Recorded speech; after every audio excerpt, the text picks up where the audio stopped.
Alléluia. Que Dieu te bénisse. Je suis content de te retrouver.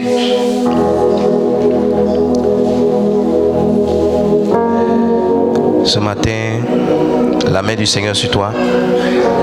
Dieu m'a parlé ce matin. Il a commencé à me parler depuis quelques jours. Surtout hier, il a intensifié ses paroles. Mais ce matin, quand je me suis réveillé, c'est bien ce matin, donc c'était hier nuit, avant de dormir, lorsque j'ai pris ma Bible, il y a un message du Seigneur qui est revenu. 1 Samuel chapitre 2, le verset 11. 1 Samuel chapitre 2, verset 11. 1 Samuel chapitre 2, verset 11.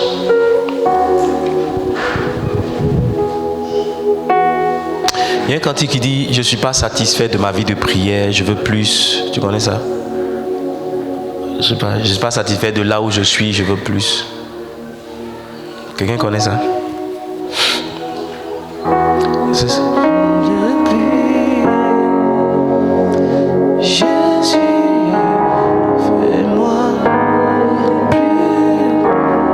Un micro baladeur. Give a mic.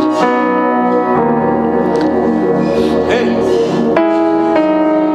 Je ne sais pas pourquoi je veux qu'on chante ce cantique, mais je sens que c'est le cantique qu'on doit chanter en fait. Je sens que c'est le cantique qu'on doit chanter. Je sens dans mon cœur que Dieu veut envoyer quelqu'un plus haut, quelqu'un plus loin. Amen. En fait, je sens dans mon cœur qu'il y a une grâce pour ça. Je sens dans mon cœur qu'il y a une grâce pour ça. Livingstone. L'apôtre hier soir seulement m'a appris quelque chose cette semaine. Il m'a dit: nobody is graduated from the school of life. Ça veut dire qu'il n'y a personne qui sont diplômés de l'école de la vie. Il dit pourquoi? Parce que à chaque moment de ta vie, il y a une version plus améliorée de toi qui t'attend. À chaque saison, il y a une version plus améliorée de toi. Ce que tu as aujourd'hui, financièrement, maritalement parlant, il y a une version améliorée qui t'attend. Amen. Et c'est ce que ce cantique-là dit.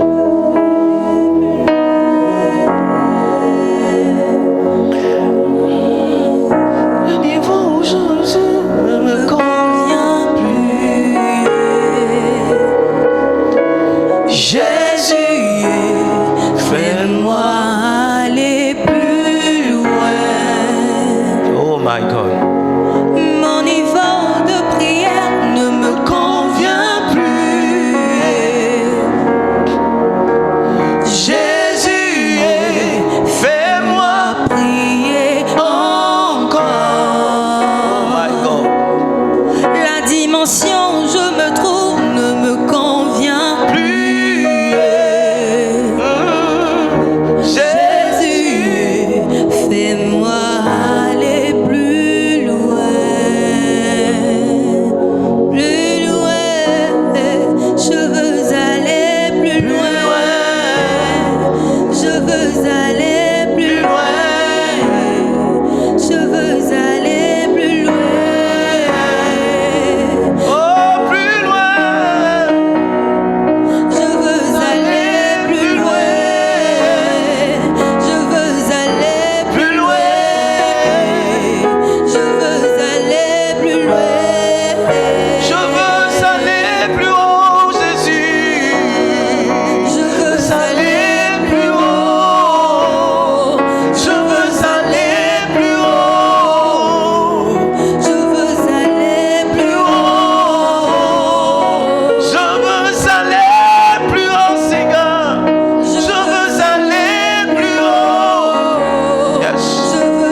Assieds-toi dans la présence du Seigneur.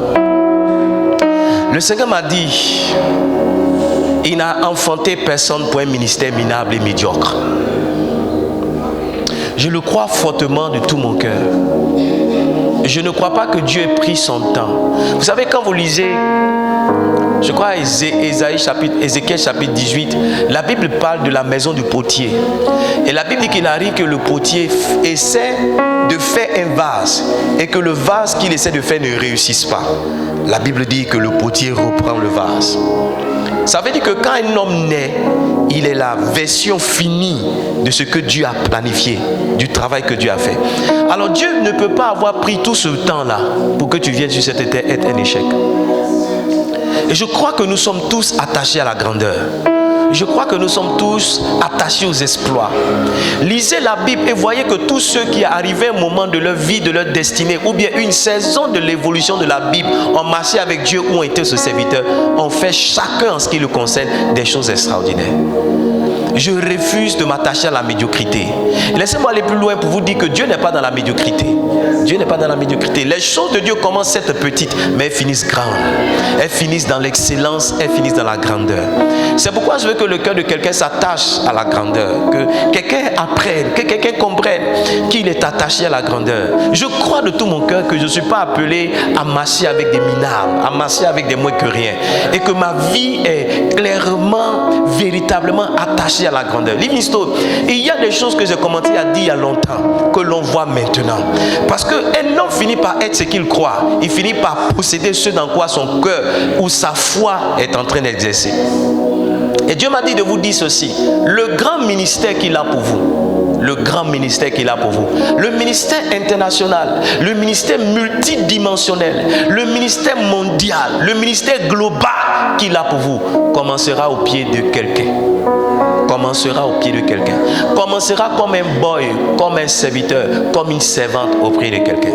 Êtes-vous d'accord que Samuel était un grand prophète? Samuel était un grand prophète. On voit la grandeur d'un prophète aussi par la qualité des enfants qu'il a enfantés. Les premiers rois d'Israël sont sortis de la main et des entrailles spirituelles de Samuel. Il est celui qui a versé l'huile sur Saül. Il est celui-là qui a consacré David. Donc quelqu'un ne peut pas être grand et celui qui l'a enfanté sera petit. Samuel était un grand prophète. La Bible dit que Dieu ne laissait pas tomber les paroles de Samuel. Tout ce que Samuel annonçait s'accomplissait. Tout ce que Samuel annonçait s'accomplissait. Trouvez-moi ce verset-là. Oh my God. En Israël, les gens ont vu que Samuel était un grand prophète. 1 Samuel 3, verset 19. 1 Samuel 3, verset 19.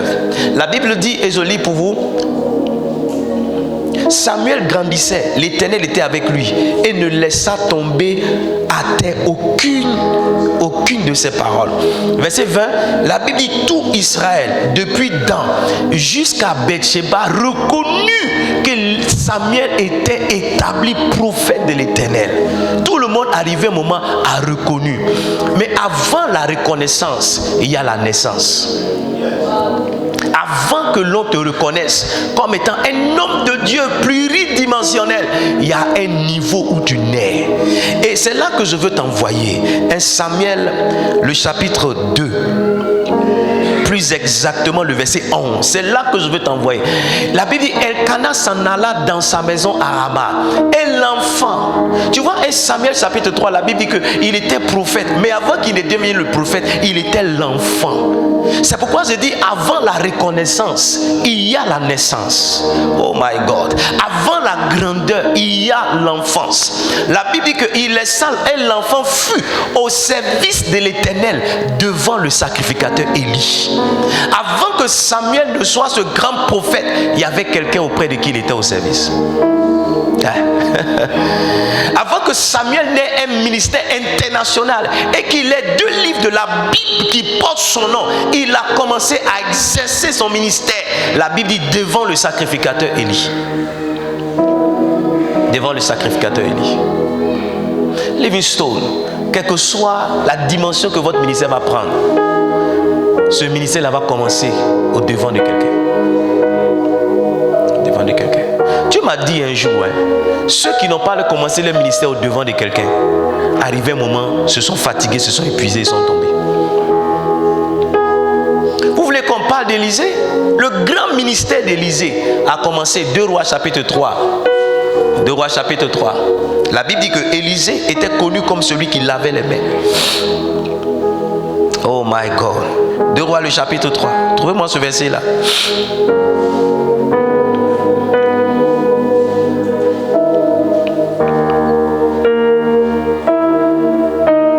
Mais c'est un roi.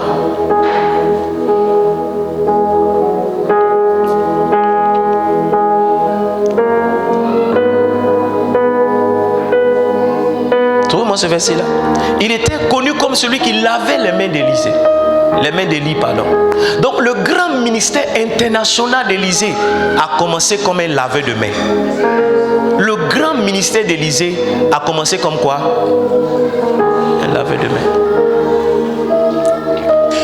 Ce ministère international a commencé comme un laveur de mains. Vous savez, je partage avec vous ce matin une clé qui va vous aider à être un serviteur fidèle.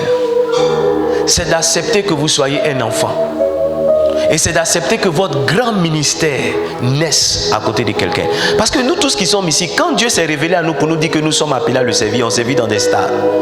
On servit avec du monde qu'on a commencé à drainer. Mais le monde, ce que tu as vu dans ton son, dans sa réalisation, ça ne commence pas comme ça. Ça commence comme un serviteur auprès de quelqu'un. Et c'est ta fidélité auprès de cette personne, c'est ta fidélité auprès de ce monsieur-là qui fait que Dieu t'amène plus loin, qui fait que Dieu te donne. C'est pourquoi ce matin je vous ai parlé de la clé de la fidélité. Dieu vous donne ce qui est à vous quand vous savez gérer ce qui est à autrui. Dieu a donné à Samuel son ministère quand il a commencé à gérer le ministère d'Élie. Dieu a donné à Samuel son nom quand Samuel a commencé à honorer le nom d'Élie. Ne tombez pas dans l'orgueil et dans cette erreur dans laquelle beaucoup de jeunes pasteurs tombent, qui se disent I don't need anybody, je n'ai besoin de personne, je peux me réaliser. Le fait que les dépôts disent nobody is made by himself, ça veut dire personne ne se fait lui-même. Nobody is self-made, c'est comme ça il dit. Nobody is self-made, ça veut dire personne ne se fait lui-même. Et il dit we are all the fruit of others ministries. Ça veut dire que nous sommes tous le fruit des ministères d'autres personnes. Le ministère que je conduis, Livingstone Calling International, c'est sorti du ministère de quelqu'un. Je vous dis la vérité, le pasteur que je suis sorti de quelqu'un. J'ai commencé mon ministère, pas le jour où on a versé l'huile sur moi pour dire à partir d'aujourd'hui tu es pasteur. J'ai commencé le ministère le jour où j'ai commencé à être le chauffeur de mon père. J'ai commencé le ministère le jour où j'ai commencé à soulever la chair. J'ai commencé le ministère le jour où on m'a confié le département de l'intercession, que j'ai commencé à être fidèle là. J'ai commencé mon ministère le jour où on m'a dit tu es le chantre, le responsable des chants. C'est en ce moment-là que mon ministère a commencé. Mon ministère n'a pas commencé comme on m'a donné le titre de pasteur. Mon ministère n'a pas commencé comme on a versé l'huile sur moi. Mon ministère n'a pas commencé quand j'ai commencé à être sur les affiches.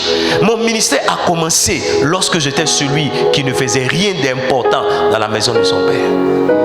La maison de son père. La maison de son père. À quel moment Samuel a commencé à servir Dieu? Quand il était un enfant. Quand il était un enfant.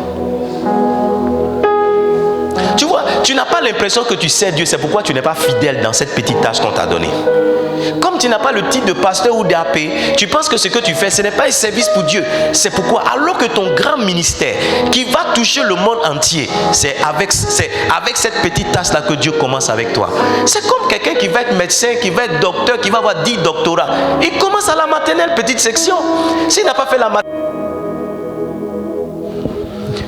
la maternelle comme nous, il va aller au CP. Donc ce que tu vas devenir, ça commence quelque part très petit. Très petit. Dieu m'a dit de vous ouvrir l'esprit sur ça et de vous dire que votre ministère a commencé. Les petits tambours que tu tapes ici, les petits micros que tu augmentes, tu diminues, le petit piano que tu joues, les branchements que tu fais pour qu'on ait des images, c'est ton ministère international là. C'est comme ça a commencé. C'est comme ça a commencé. Beaucoup de personnes le réalisent plus tard, que en fait, le travail que leur pasteur leur a donné dans l'église, c'est ça qui a été la clé pour leur percer dans le ministère. Oui, beaucoup de personnes le réalisent plus tard. Donc le fait que papa me disait de soulever ça, donc il était en train de me préparer. C'était la clé que Dieu allait me donner pour être là, pour faire ça. Le fait qu'on me confie ça, donc Dieu est en train de me préparer pour ça. Pour ça. Mon message est simple ce midi. Ton ministère, ça va commencer dans le service pour quelqu'un. Samuel servait l'Éternel, mais il servait Élie. Il y a beaucoup de personnes qui pensent qu'elles ne sont pas en train de servir Dieu lorsqu'elles servent un homme. La Bible dit, Samuel fut au service de qui? Au service de qui? De l'Éternel. Mais devant qui? devant Élie. Écoute-moi bien, le service que tu fais devant moi, c'est un service que tu fais à l'Éternel. C'est pourquoi si tu veux regarder mes défauts et mes incompétences, tu vas passer à côté de ce que tu dois faire pour Dieu. Maintenant, laissez-moi avancer dans les défauts d'Élie. Élie avait ses propres fils qui ne suivaient pas la voie de Dieu. Ça n'a pas empêché Samuel d'honorer. Samuel n'a pas dit ce n'est pas un vrai pasteur. Parce que, comment lui qui est le pasteur, ses fils vont à gauche et à droite. Samuel a gardé sa langue dans sa poche et il a continué d'honorer l'onction sous laquelle il travaillait. Élie était un vieillard qui tolérait la mauvaise attitude de ses enfants. Samuel n'a pas dit mais quelle combine il fait. Il est léger avec ses enfants et avec moi il est difficile. Il a continué d'honorer. Même quand Dieu a révélé à Samuel ce qu'il allait faire d'Élie, par honneur pour ce monsieur-là, il a refusé de partager ça avec lui. Ça veut dire que vous devez honorer celui à côté de qui vous servez. Pas à cause de ses compétences, pas à cause de ses qualités, à cause de ce que c'est devant lui que Dieu vous a placé.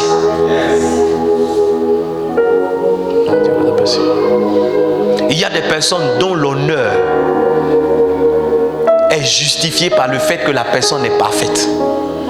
Et il y a des personnes dont l'honneur est justifié par le fait que la personne remplit toutes tes qualités. Non. L'honneur que tu dois donner à celui auprès de qui tu es ne doit être attaché à rien d'autre que la position que Dieu lui a donnée. Est-ce que mes pères sont parfaits? Non, ils ne sont pas parfaits. Mais j'ai toujours appris à célébrer et à honorer ces personnes. Est-ce que je suis parfait? Je ne suis pas parfait moi. Je ne suis pas parfait.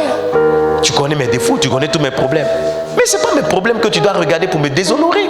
Tu dois honorer la personne parce que c'est devant elle que Dieu... Je suis le sacrificateur devant qui Dieu t'a placé pour le servir. Oui, je te le dis en toute modestie. Je pense que ce message que tu entends, Dieu merci, j'ai lu les livres du Bishop Dag et j'ai compris ces choses-là très tôt et ça m'a aidé. Parce qu'il y a des gens qui n'ont pas compris ça. Un homme de Dieu parlait avec moi il y a quelques semaines. Il dit, Bishop, j'ai fait des erreurs. J'ai fait des erreurs. J'ai appris de mes erreurs, mais je paye en même temps le prix de toutes ces erreurs que j'ai faites. Moi, qui pensais que je pouvais sortir de chez mon papa pour être le grand bishop, aujourd'hui, je suis engagé par quelqu'un d'autre pour être son pasteur principal. J'ai fait une grave erreur. J'ai fait une grave erreur. Maintenant, regarde, là où je vais t'envoyer. La personne que tu penses ne pas être parfaite, qui a des défauts, elle peut encore t'enseigner. Parce que la vraie raison pour laquelle Dieu t'amène à côté de quelqu'un, pour que ton service commence là, c'est l'enseignement. C'est l'enseignement. C'est l'enseignement. Samuel entendait la voix de Dieu, mais il ne savait pas que c'était Dieu qui lui parlait. Il a fallu Élie, cet homme qui ne voyait pas bien, qui ne pouvait pas encadrer ses enfants, pour lui dire, ce que tu entends, c'est Dieu qui t'enseigne.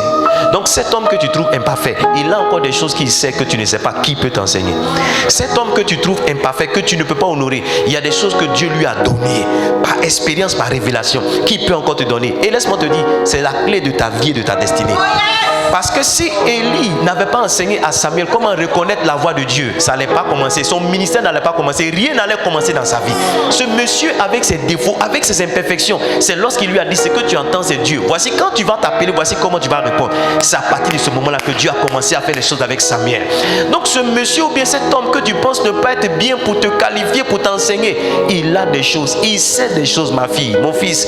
S'il te dit, ça va changer ta vie, ça va changer ta destinée. Écoutez-moi bien, écoutez-moi très bien. Dans la chenille, on peut retirer le papillon. Ça veut dire que quelle que soit la méchanceté ou les défauts d'un homme, il y a forcément quelque chose de bon qui peut sortir de lui. Est-ce que vous ne savez pas que c'est de l'abeille que sort le miel? Donc quelqu'un qui te pique peut en même temps te donner du sucre.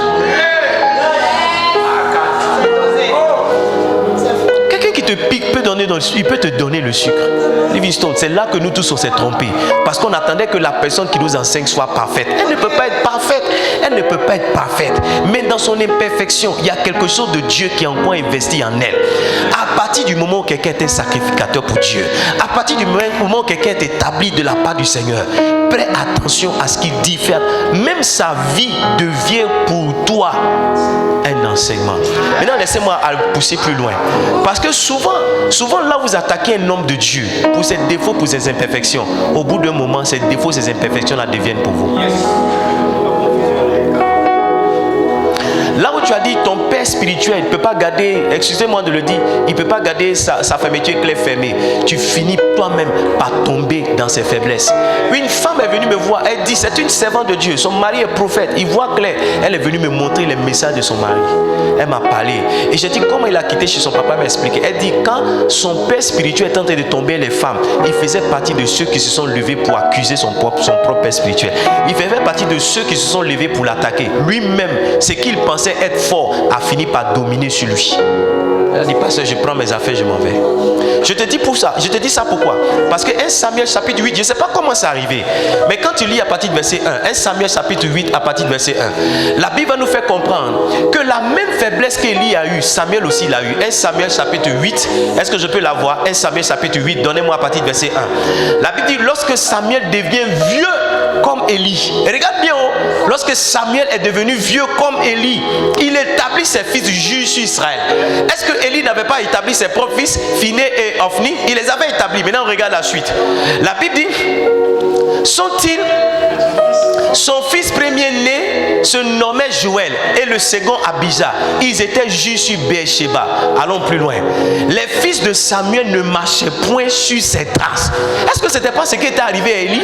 Est-ce que ce n'était pas ce qui était arrivé à Élie? J'ai compris que lorsque tu vois la faiblesse de tes pères, ferme-la. Sinon, ce que tu critiques va finir par se retourner. Livingstone. Quand tu es loin, tu te dis, oh, moi je peux faire comme ça, moi je peux faire comme ça, moi je peux faire comme ça. Laisse le temps te révéler si tu peux réellement faire. Tu vois l'église de quelqu'un, tu dis, oh, si j'étais pasteur, j'allais faire comme ça, l'église allait comme ça, j'allais faire comme ça. Un pasteur est venu me voir, il dit, non, voici comment tu dois faire l'église. Voici, je les regardais. Il a reçu une affectation, il est parti. 5 ans, il n'a pas pu rassembler 100 personnes, il n'a même pas pu rassembler 50 personnes. J'ai dit, c'est facile de dire dans la bouche que de le pratiquer réellement. Quand tu ne comprends pas, tais-toi. Samuel, qui savait comment un homme de Dieu peut avoir ses enfants qui finissent mal. La Bible dit que ses propres enfants ne marchaient point sur ses traces. Il se livrait à la cupidité. N'est-ce pas la même chose que les enfants d'Élie faisaient? La Bible dit que quand les offrandes venaient, eux-mêmes ils se servaient avant de donner au peuple. La Bible dit qu'ils recevaient des présents et violaient la justice. Ça dit même pour Samuel, là, le Seigneur essayait d'arrondir un peu. Parce que j'ai l'impression que c'était encore plus dangereux que les fils d'Élie. J'ai l'impression. Il y a des faiblesses que tu vas voir dans ma vie. Beaucoup. C'est la grâce de Dieu. C'est parce que Dieu t'aime qu'il te montre mes faiblesses. Parce qu'il veut que tu corriges ça dans ta propre vie. Oh, mon père était un homme excellent. Mais j'ai vu des faiblesses chez mon papa que j'ai corrigées dans ma propre vie. Mais j'ai fini par comprendre qu'on ne peut pas tout corriger. Parce qu'aussi longtemps qu'on est dans la chair, on ne sera pas parfait. Et notre imperfection est un message pour les autres. Notre imperfection est une école pour les autres. Notre imperfection est une matière que les autres doivent apprendre et comprendre. Dieu m'a dit cela. Pourquoi tu dois commencer ton ministère à côté de quelqu'un? Principalement pour l'enseignement. Il y a des choses qu'il va te dire. Il va te dire, reconnais, voici comment tu dois faire. Quand il va t'appeler, voici. Et il y a des choses que tu vas observer. C'est pourquoi quand Dieu t'envoie à côté, écoute-moi très bien. Le type de ministère que Dieu veut te donner, c'est le type de pasteur qu'il te donne. Le type de ministère que Dieu veut te donner correspond au type de pasteur que Dieu te donne. Tu as un ministère international, c'est pourquoi tu es ici. Tu as un ministère qui va impacter le monde anglophone, c'est pourquoi tu es ici. Tu as un ministère qui sera prospère, c'est pourquoi tu es ici. C'est pourquoi je ne cache pas mes témoignages. Parce que je sais que ce que je dis est une partie de ce que tu vas devenir. Ce que je deviens est une partie de ce que tu vas devenir. C'est pourquoi je ne cache pas. Chaque niveau d'élévation, je le partage avec toi. J'ai vu mon père spirituel prêcher cette semaine dans une des plus grandes salles du Ghana. Et il parlait. Quand il parlait, je dis, voici ce à quoi ma vie doit ressembler. J'étais juste en train de rendre grâce. Parce que je disais, dans quelques années, dans quelques mois, je serai dans des gens de ça. Et je vais parler à des anglophones comme ça. Sa vie et l'évolution de sa vie est le dessin, le plan de Dieu pour moi. Vous savez, maintenant, il y a des plans animés en 3D. Avant, il y avait des plans qu'on traçait. Maintenant, il y a des animations en 3D. La vie spirituelle de ton père, c'est l'animation en 3D du plan de Dieu pour toi. Le 3D, ça ressemble à la réalité. Ça ressemble. C'est-à-dire une maison faite en 3D, tu peux rentrer dedans pour voir l'intérieur. C'est comme ça. La vie de ton père, c'est le plan en 3D du plan de Dieu pour toi. Plan de Dieu pour toi. Donc ça veut dire qu'il y a des choses qu'on retient, qu'on apprend par observation. J'ai observé que papa, il vient toujours à telle heure. J'ai observé que papa, il est toujours comme. J'ai observé. Écoutez-moi, beaucoup de de choses qui font le succès d'un homme, il ne le dit pas. Ça s'observe. Beaucoup de choses qui font le succès d'un homme, ça ne se dit pas, ça s'observe. Ce qui fait qu'un homme réussit vraiment dans ce qu'il dit, c'est pas ce qu'il dit, c'est ce qu'il fait. Et si tu n'es pas à côté de lui pour voir ce qu'il fait, tu ne réussiras pas. Tu vas écouter ses enseignements, tu vas écouter toutes ses prédications, tu vas essayer d'appliquer tout, mais il y aura toujours quelque chose qui manque. La chose qui manque, c'est la chose que tu n'as pas encore observée. L'évêque Oyedepo dit, tu peux lire tous ses livres, tu n'auras jamais le succès comme lui si tu ne connais pas son cœur pour Dieu. Tu ne connais pas son cœur pour Dieu. Il dit, va vers la fourmi. Proverbe chapitre 6, le verset 6 au verset 8. Il dit, va vers la fourmi, paresseux. Est-ce que je peux avoir le verset? Observe, considère ses voies et deviens sage. Il y a des enseignements, ne s'assoit pas pour prendre un cahier. On considère. Il y a des enseignements, ne s'assoit pas pour dire non. Papa, c'est quoi? Point 1, point 2, point 3, point 4. Il y a des points que toi-même tu notes parce que tes yeux tombent dessus. Tu dis, le monsieur là, qu'est-ce qui fait son secret? Est-ce que c'est pas sa relation avec sa femme? Est-ce que c'est pas sa relation avec ses enfants? Mais qu'est-ce qui fait qu'il réussit? Qu'est-ce qu'il fait? Tu commences à te poser des questions. Parce qu'en réalité, ce qui fait le succès d'un homme lui-même, souvent il ignore.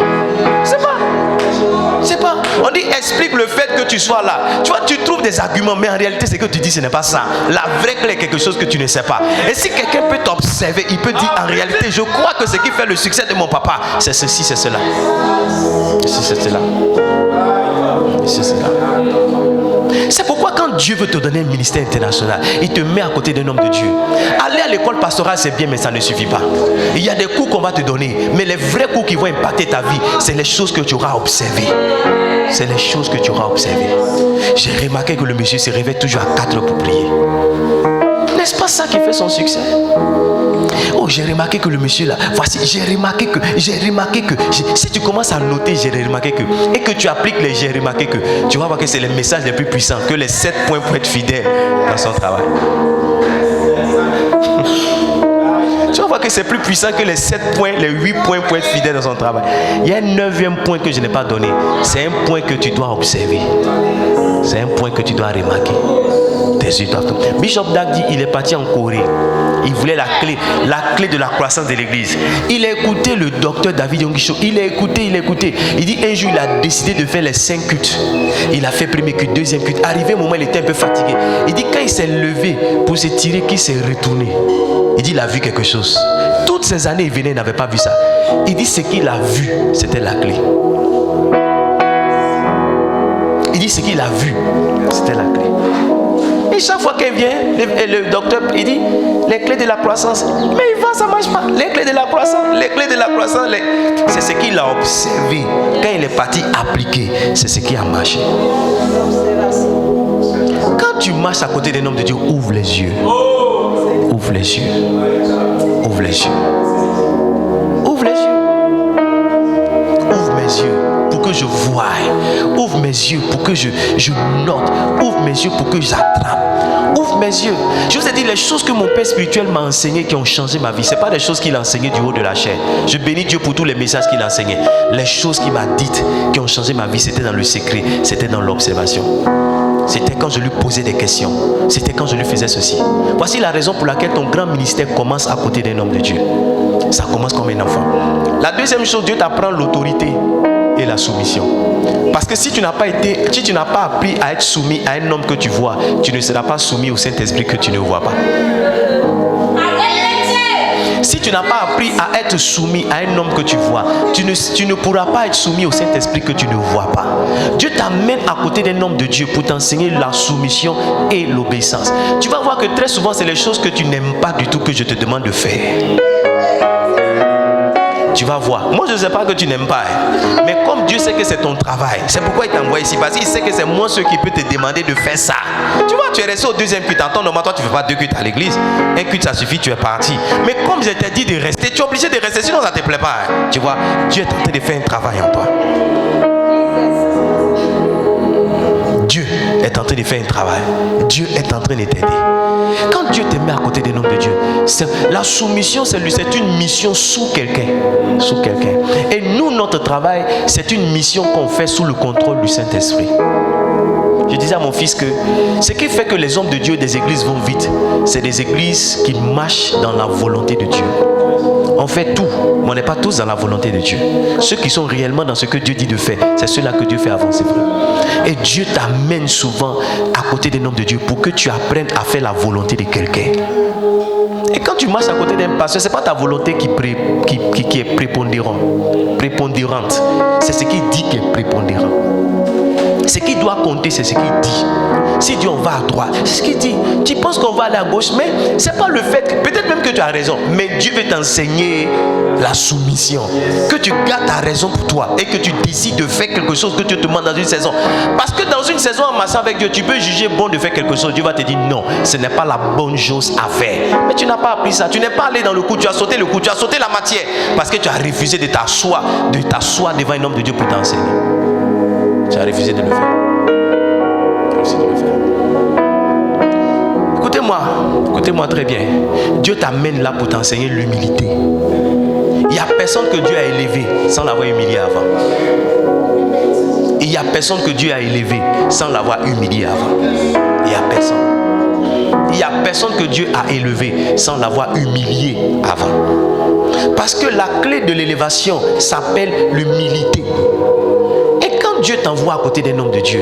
Et tu vois, l'orgueil, c'est comme des écailles qui sont sur ton cœur. Et chaque fois, il enlève l'écaille. Chaque frustration que tu ressens dans ton cœur, c'est un travail de Dieu pour te rendre plus humble. Chaque fois que j'ai été frustré, j'ai compris que Dieu est en train de me rendre plus humble. Parce que quelque chose qui est... Je ne sais pas s'il y a eu des piquants dans ton pied. Hein. Quand on était petit, piquant dans le pied. On chauffe couteau comme ça et puis on met un peu à côté. On tape. Quand le bout là sort un peu, on attrape. Souvent quand on ne voit pas trop le bout, on prend une lame. Est-ce que tu comprends? On prend une lame et puis on te déchire un peu. Une chose étrange, c'est que quand on te déchire, ça te fait mal. Quand on tape le couteau, ça te fait mal. Mais une fois qu'on a tiré l'épine, il y a un soulagement qui vient. Ça veut dire qu'avant qu'on en arrive au soulagement, il y a des douleurs encore que tu dois ressentir. En plus de la douleur de l'épine qui est là. Que Dieu fait, ça te rend, c'est-à-dire que tu vis une situation difficile, mais c'est un peu comme si ton pasteur vient en rajouter encore, parce qu'il y a une satisfaction dans laquelle il veut te conduire. Voici le test où beaucoup de pasteurs, beaucoup de fils ont échoué. J'ai compris que le test de l'humilité, c'est le plus grand test. Le plus grand test. Dieu t'amène à côté de quelqu'un. C'est pourquoi tu dois être un enfant. La Bible dit que l'enfant Samuel était il servait au service de l'Éternel, mais devant Élie. Il était l'enfant. L'humilité, c'est la capacité qu'un homme a de redevenir un enfant. Un enfant. C'est pourquoi quand la Bible parle d'humilité, elle donne l'exemple des enfants, l'exemple des serviteurs. Un serviteur met sa volonté de côté, il met son orgueil de côté et il fait ce qu'on lui demande de faire. Un point trait. Et je peux vous assurer que l'humilité, c'est la plus grande clé. Écoutez-moi, l'année dernière, j'ai été victime d'une injustice. Et pendant que j'étais en train de parler à Dieu, Dieu m'a donné 1 Corinthiens chapitre 6, verset 7. Il dit, ça fait quoi si quelque temps tu subis quelques injustices? Il dit, c'est la clé de Dieu pour que tu sois dépouillé. 1 Corinthiens 6, le verset 7. Aidez-moi, quand je donne les versets, faites sortir ça à l'écran. C'est déjà un défaut chez vous que d'avoir des procès les uns avec les autres. Pourquoi ne souffrez-vous pas plutôt quelques injustices? Pourquoi ne vous laissez pas plutôt dépouiller? Dieu m'a dit, l'injustice que tu es en train de subir, c'est parce que je suis en train de te dépouiller. Et Dieu m'a dit juste après, je vais étendre ton ministère. Je vais te donner une expansion dans le ministère. Je vais envoyer ton nom où tu n'as pas idée. Mais avant que mon nom n'arrive là, Dieu avait besoin de m'humilier, me donner l'humilité.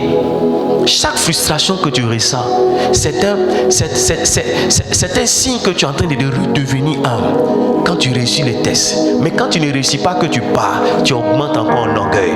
Et tu te rabaisses dans ce que Dieu veut que tu deviennes. Nous tous qui sommes missionnaires des ministères internationaux, on va impacter le monde entier. Mais Dieu vous envoie à côté de ce petit monsieur que je suis, inexpérimenté, tous les défauts que j'ai, pour faire ce travail-là en vous. Vous dites la vérité. Ceux qui vont accepter vont aller loin. Ceux qui ne vont pas accepter, malheureusement, vont reprendre la course. Ils vont reprendre la course. Samuel est devenu Samuel parce qu'il a réussi son test à côté d'Élie. Le ministère de Samuel aurait pu s'arrêter là s'il commençait tout de suite à attaquer Samuel, à attaquer Élie. N'oubliez pas, Dieu vous envoie à côté d'un homme de Dieu pour vous enseigner. Il y a des choses qu'on reçoit par observation. C'est pourquoi je vous ai dit, faites l'effort mais d'être proche de vos leaders. Ne soyez pas des gens qui sont loin. Soyez proche de vos leaders. Soyez proche de votre berger. Soyez proche. Parce qu'il y a des choses aussi longtemps que vous êtes loin, vous ne verrez pas. Vous ne verrez pas. Vous ne verrez pas. Ma vie de prière est cachée. Ma vie de prière même est cachée.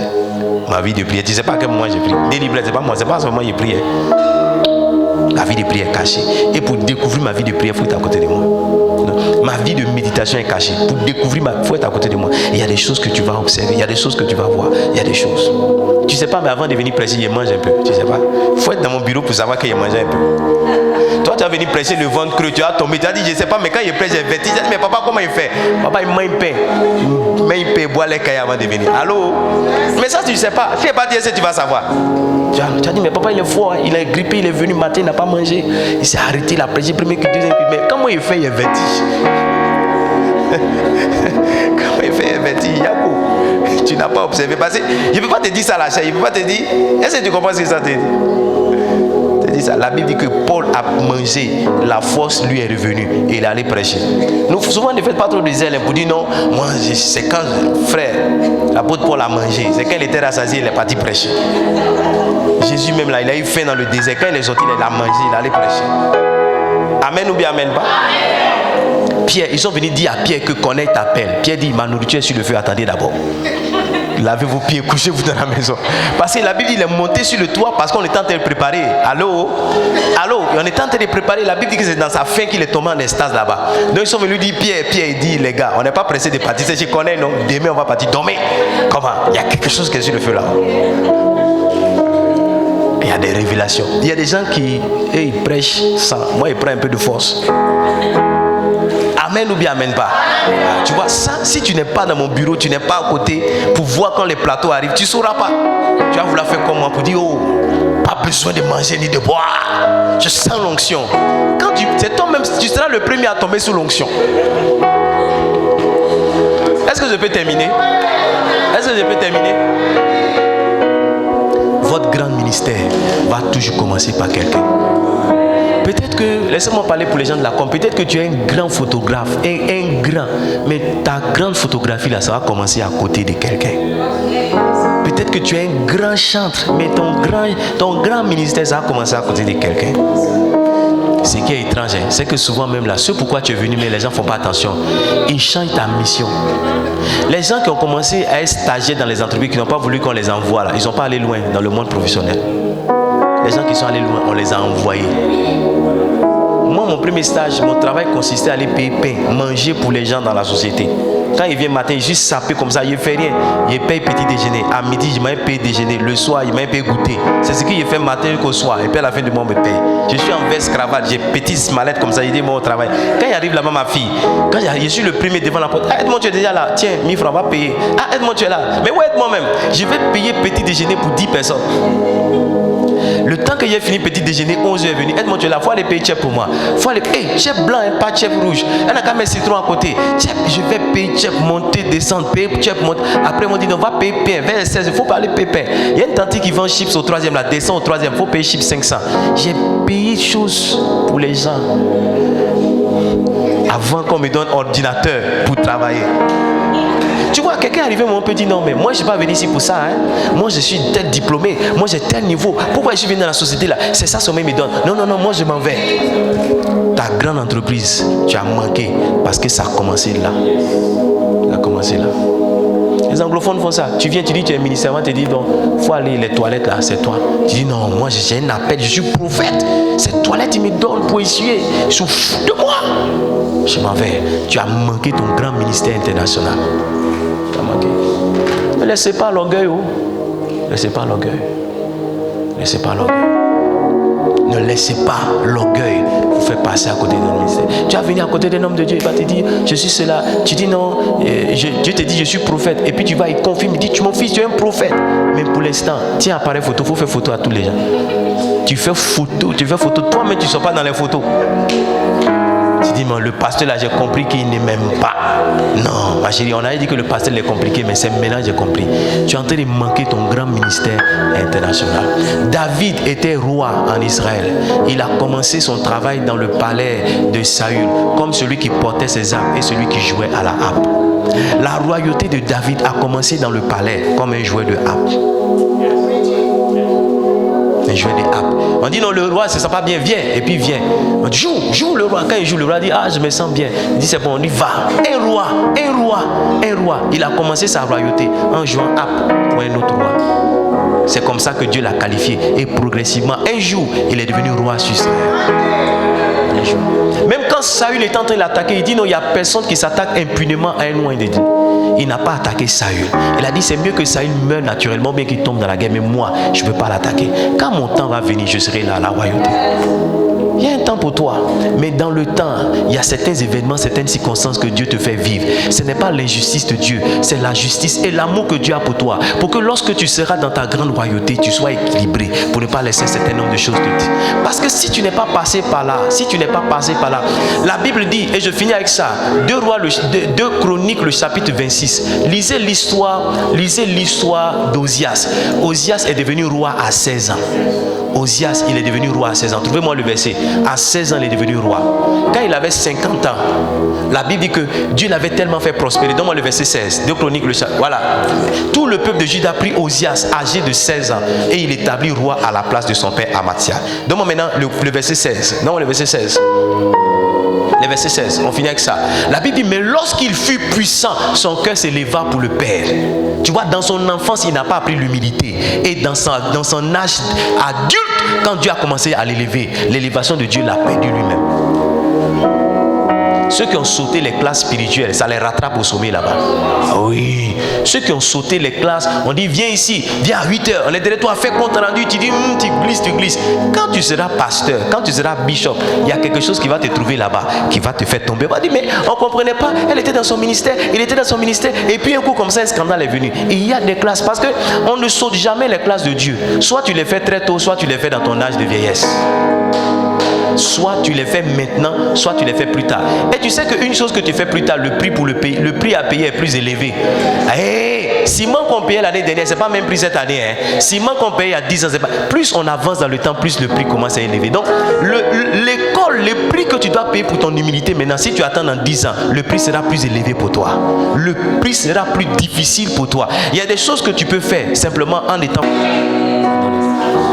Si vous êtes ici, vous avez un appel de Dieu sur vous. Parce que c'est des gens qui aiment Dieu d'une certaine manière qui restent après pour le deuxième culte. Ça, c'est clair. C'est des gens qui veulent évoluer avec Dieu qui restent là. Maintenant, dans ça aussi, il y en a qui sont mélangés. Eux, ils ne veulent pas que je les appelle. Mais ils sont quand même là. Ça aussi, c'est la sagesse de Dieu pour les aider. Ne laissez pas une situation, une petite situation, vous faire passer à côté de votre grande destinée. Ne laissez pas. Ne laissez pas. Ne laissez pas. Ne laissez pas. Attachez-vous. Dites à quelqu'un, même si vous avez parlé mal, dites-lui, mon frère, je ne vais pas te laisser. Pas te laisser. Il faut dire, même si tu m'as parlé mal, et moi, je ne te laisse pas. Il y a un de mes amis qui m'a pas fait bien. Il dit, Bishop, excuse-moi, je te demande pardon pour ce que je t'ai fait. Mais je suis dans ton sang. Il dit, je suis dans ton sang. Je suis avec toi. Il dit, même s'il y a des défauts, il dit, même si je n'ai pas la langue facile, mais je suis avec toi. C'est pour te dire que même si tu me chasses, je ne vais pas. C'est comme ça que vous devez parler souvent à certaines situations. Mon père m'a repris une fois, après le culte un dimanche. Il m'a repris devant les gens. Mon visage est devenu rond. Et je suis parti. Et son assistant m'a appelé. Le lendemain, il dit, j'ai vu comment papa t'a repris hier. Vraiment. Je lui ai dit, écoute, si tu m'appelles pour m'encourager pour venir encore dimanche, tu perds ton temps. Parce que si je te dis que je ne suis pas fâché, mais c'est trop petit pour que je quitte l'église. Je lui ai dit, ce qui est arrivé, c'est infime. Ce n'est rien du tout pour que je quitte l'église. Je suis fâché, je suis blessé. Mais je suis là dimanche. Regardez où j'en suis. Regardez où j'en suis. J'aurais pu être séduit. Et puis croire que j'étais quelqu'un. Ou bien croire qu'on ne connaissait pas ma valeur. Et j'allais partir quelque part. J'allais me dévaloriser. Et puis je m'arrête là. Si vous devez être des ouvriers fidèles, acceptez de commencer votre grand ministère au petit poste qu'on vous a donné. Tu es patriarche, on dit qu'il faut encadrer 5 personnes. C'est ton ministère qui a commencé comme ça. Tu dis tu es prophète des nations. On dit qu'il faut encadrer 10 personnes. Amis des nouveaux, bergers potentiels. C'est ton ministère super international. C'est ça qu'elle a.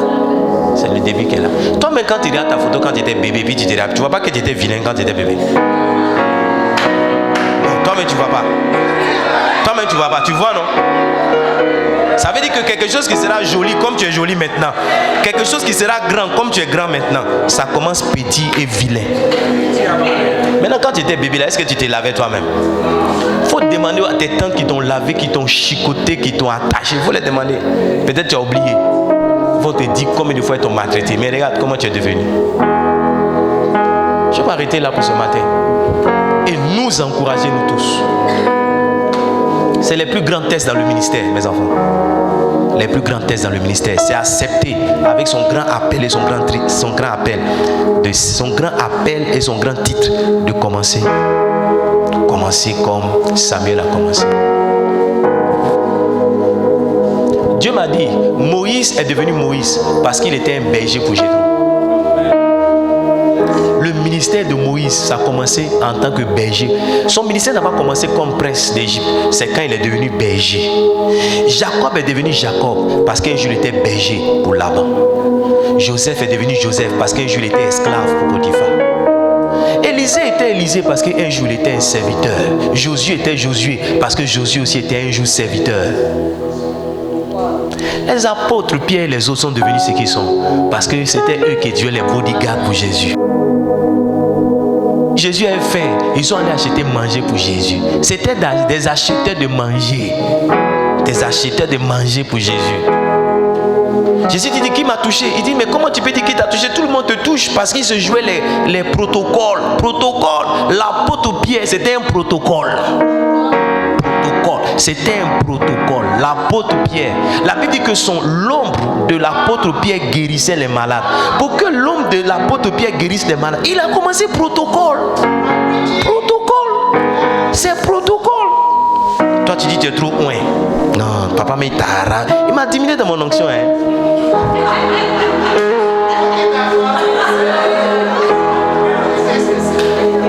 Avant que Paul ne devienne Paul, la Bible dit qu'il servait. Il n'avait même pas de titre dans l'église d'Antioche. C'est un moment, le Saint-Esprit dit mettez-moi à part Paul et Barnabas pour l'œuvre à laquelle je les ai appelés.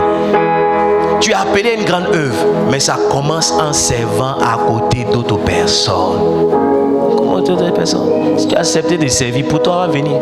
L'apôtre Paul a fait ce qu'un homme n'a pas fait dans la Bible en ce qui concerne les apôtres. Mais il a commencé comme quoi? Il a commencé comme simple serviteur. Tu sais, quand ton travail n'est pas important, dis non, c'est un serviteur. Quand ton travail n'est pas trop important, dis c'est un ouvrier. Quand ton travail est important, dis non, c'est le responsable d'eux. Mais quand ton travail, on dit non, c'est un ouvrier de l'église. Souvent, mais ton travail est tellement bizarre même qu'on préfère dire ouvrier comme ça pour t'aider. I don't know if I'm preaching here. Moi, c'était une des bons, on m'a prié.